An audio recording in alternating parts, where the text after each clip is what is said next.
Dear students, topic for this section is storage services. In the last section we have seen S3 concepts. Now we will see next part, that is Amazon Elastic Block Store, that is EBS.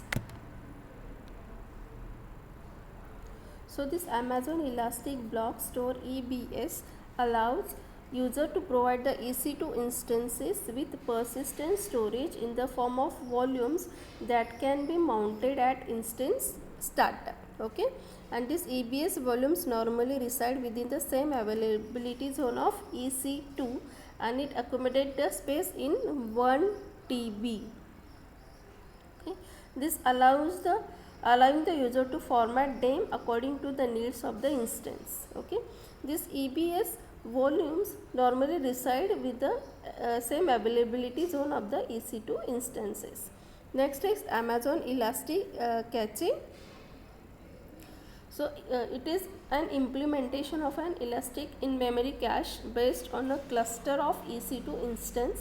It provides fast data access from other EC2 instances through a Memcache compatible protocol. Elastic Cache is based on the cluster of EC2 instances running the caching software, and it is made available through the web services. An Elastic Cache cluster can be dynamically resized according to the demand of the client applications. So it can be scale up or scale down according to the requirement of the user. Next is structured storage solutions. Enterprise application quite often rely on the database to store the data in a structured form, index form, and perform analytics against it. So traditionally we are using RDBMS, having the common data backend for a wide range of applications. Even they recently more scalable and lightweight solution proposed. So Amazon provides applications with structured storage services in 3 different forms. First is pre-configured EC2 AMIS, then Amazon Relational Data Storage RDS, and Amazon Simple DB. So pre-configured EC2 AMIS is it is defined. This pre-configured EC2 AMIS are pre-defined templates featuring an installation of a given database management system. So the EC2 instances created from this AMI can be completed with an EBS volume for storage persistence. Next is RDS, that is a relational database system.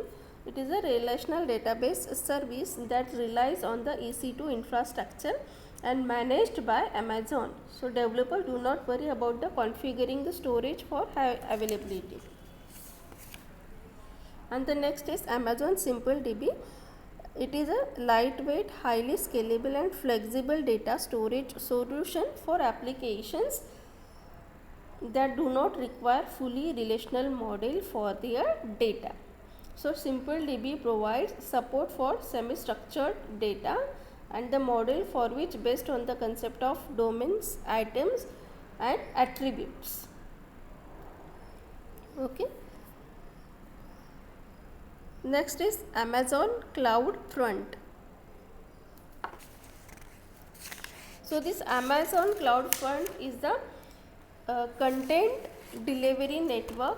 It is a content delivery network on top of the Amazon distributed storage infrastructure, and it uses the collection of edge servers which is located around the globe. Okay, so that it can serve the request for static and streaming web content. The web content may be a static or streaming. So OS provides users with simple web services APIs to manage the CloudFront.